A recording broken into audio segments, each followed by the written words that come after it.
المكونات بتاعتي عبارة عن ايه؟ عن 4 حبات من البيض، عليهم معلقة صغيرة من الفانيليا، علبتين صغيرين من الزبادي ما يعادل نص كوباية معيارية، معلقتين كبار من البيكنج باودر، معلقة كبيرة من الخل، كوباية من الزيت على زبدة، اللي حابب يخليها زيت خالص مفيش مشكلة، او زبدة خالص برضه مفيش مشكلة، ربع كوباية من العسل، كوباية من السكر.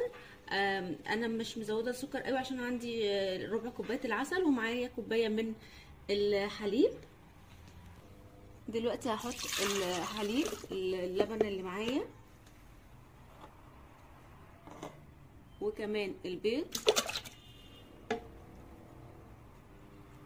والزبدة على الزيت والسكر وكمان العسل، وهخلط كويس جدا. دلوقتي بقى هنزل بالزبادي وكمان معلقة الخل، وهخلط كويس.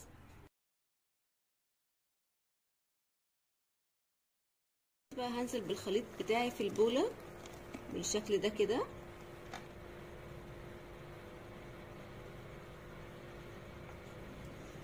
معايا هنا 3 كوبايات من دقيق الذرة الصفراء، اي نوع احنا بنفضله، ممكن كمان نجيب من عند العطار، وكمان كوبايتين من الدقيق. اللي عايز يقسم الكمية ممكن نقسم كل المكونات بتاعتي على 2، وكمان البيكنج باودر، واخر حاجة رشة من الملح تعادل الطعم، تقليبة بسيطة كده من على الوش. بعد كده هقلب بقى بالراحة جدا من تحت لفوق كده لحد ما الخليط كله يتجانس السوائل مع المواد الجافة.